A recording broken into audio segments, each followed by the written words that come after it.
Baharudin Yusuf Habibie atau yang lebih dikenal dengan B.J. Habibie.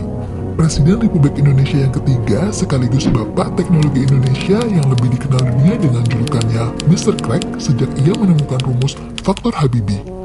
Sebuah teori yang dijadikan sebagai landasan ilmu bagi ilmuwan aerodinamika dunia. Selain itu, B.J. Habibie juga dikenal sebagai Bapak Demokrasi Indonesia karena ia membawa angin segar atas disahkannya kebebasan pers di Indonesia saat ia menjabat sebagai Presiden Indonesia. Bagaimana perjalanan B.J. Habibie menjadi teknokrat sekaligus negarawan? Inilah kisah selengkapnya.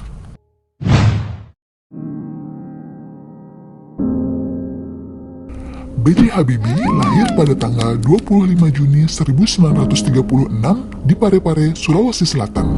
Ayah Habibie adalah seorang ahli pertanian dan ibunya adalah seorang dokter spesialis mata. Habibie kecil adalah pribadi yang lebih suka menyendiri. Hobinya adalah membaca buku. Walaupun begitu, ia juga termasuk anak yang sangat aktif bertanya, karena Habibie memiliki rasa ingin tahu yang sangat tinggi. Untuk kalian yang belum tahu, sewaktu kecil panggilan akrabnya di antara keluarga dan temannya bukanlah Habibie, melainkan Rudy. Habibie pertama kali bertemu dengan Ainun kecil pada saat bermain kelereng dengan kakaknya. Ayah Habibie meninggal pada saat Habibie berusia 14 tahun. Habibie bersekolah di SMA yang sama dengan Ainun. Karena keduanya sama-sama murid yang pintar, guru SMA-nya juga teman-temannya menjodoh-jodohkan mereka. Pada usia 18 tahun, Habibie berkuliah di Institut Teknologi Bandung atau ITB. Namun, hanya 1 semester saja. Sedangkan Ainun muda mengejar mimpinya menjadi dokter dengan berkuliah di Fakultas Kedokteran Universitas Indonesia. 1 tahun kemudian, Habibie berangkat ke Jerman untuk berkuliah di salah satu perguruan tinggi terbaik di Jerman, yaitu RWTH Aachen, atas biaya dari ibunya sendiri. Saat menjalani kuliah di Jerman, Habibie juga aktif berorganisasi. Ia pernah menjadi Ketua Perhimpunan Pelajar Indonesia atau yang biasa disingkat dengan PPI. Pada usia 24 tahun, Habibie lulus S1 dan langsung melanjutkan pendidikannya hingga ke jenjang S3.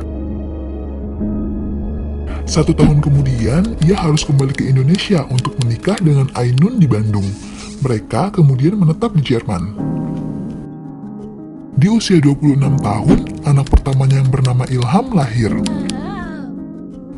Kemudian, di usia 28 tahun, Habibie meraih gelar doktor ingenieur dari RWTH Aachen dengan predikat summa cum laude. Di usia yang masih terbilang muda, yaitu 31 tahun, Habibie mendapatkan gelar guru besar dari ITB. Di tahun yang sama pula, anak keduanya yang bernama Tariq lahir. Setelah lulus, B.J. Habibie bekerja di perusahaan penerbangan yang berpusat di Hamburg, Jerman, yaitu Messerschmitt Bölkow Blohm atau MBB, sebagai kepala penelitian dan pengembangan pada analisis struktur pesawat terbang dan kepala divisi metode dan teknologi pada industri pesawat terbang komersial dan militer dari tahun 1965 hingga 1973. Atas kinerjanya yang luar biasa, ia pun dipercaya menjadi Direktur Teknologi di MBB selama 5 tahun, sekaligus penasihat senior bidang teknologi untuk Dewan Direktur MBB. Dialah satu-satunya orang Asia yang menduduki jabatan nomor 2 di perusahaan pesawat terbang Jerman tersebut. B.J. Habibie dikenal sebagai seorang inovator jenius dari Indonesia yang memiliki sumbangsi besar pada teknologi pesawat terbang dunia.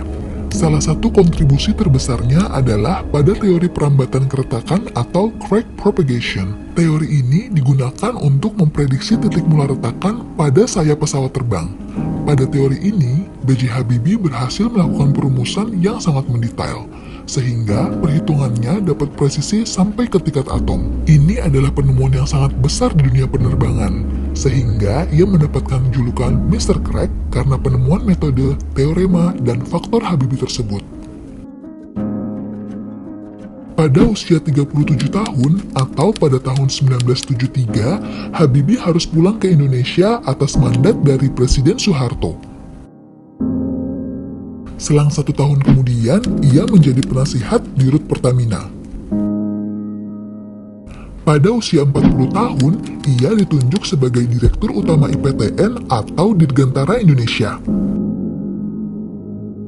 7 tahun kemudian, ia diangkat menjadi Menteri Riset dan Teknologi Republik Indonesia. Di usia 50 tahun, tepatnya pada tahun 1986, ia bersama insinyur-insinyur kebanggaan Indonesia di Dirgantara Indonesia memulai proyek pembuatan pesawat N250 di Bandung. 2 tahun kemudian, ia diangkat kembali menjadi Menteri Riset dan Teknologi untuk kedua kalinya. Hingga tahun 1992, saat ia berusia 56 tahun, Habibie telah memiliki lebih dari 45 paten yang banyak digunakan oleh perusahaan penerbangan dan roket seperti Airbus. Di tahun tersebut juga, Habibie mendapatkan penghargaan Theodore von Karman. Ia juga menjadi orang Asia pertama yang mendapatkan penghargaan bergengsi yang menjadi kiblat penerbangan sipil dunia tersebut. Pada usia 57 tahun atau pada tahun 1993, Habibie diangkat kembali menjadi Menteri Riset dan Teknologi untuk yang ketiga kalinya. 2 tahun kemudian, ia memimpin uji coba pesawat N250 dan sukses terbang di langit Nusantara. Namun, pesawat tersebut harus menunggu sertifikat layak terbang untuk dapat digunakan secara komersial termasuk diperdagangkan. 3 tahun kemudian, pada tahun 1998, ia terpaksa harus menghentikan proyek andalan pesawat N250 karena krisis moneter. Di tahun yang sama pula, ia menjadi Wakil Presiden RI mendampingi Presiden Soeharto. Tak lama kemudian, Presiden Soeharto mengumumkan pengunduran diri di Istana Merdeka, Jakarta, sehingga ia harus menggantikan Soeharto menjadi Presiden RI. Pada tahun 1999, ia mengesahkan UU Kebebasan Pers dan Otonomi Daerah. Di tahun yang sama pula, Timor Timur lepas dari Indonesia. Akhirnya, Habibie harus turun dari jabatan sebagai presiden setelah laporan pertanggungjawabannya ditolak oleh MPR. B.J. Habibie menjadi Presiden Republik Indonesia dengan masa jabatan terpendek, yaitu 1 tahun 4 bulan. Pada tahun 2010, Ainun meninggal setelah berjuang melawan kanker ovarium stadium 4. Habibie sempat menderita psikosomatik malignan, yaitu suatu kondisi gangguan psikologi yang disebabkan oleh rasa sakit kehilangan orang terkasih. Sehingga salah satu solusi sekaligus obat yang ia pilih adalah dengan menulis buku diary. Habibie rutin berziarah ke makam Ainun setiap hari selama 100 hari dan juga setelahnya. Pada tahun 2012, kisah cintanya diabadikan dalam sebuah film berjudul Habibie dan Ainun, yang sukses diperankan oleh Reza Rahadian dan Bunga Citra Lestari.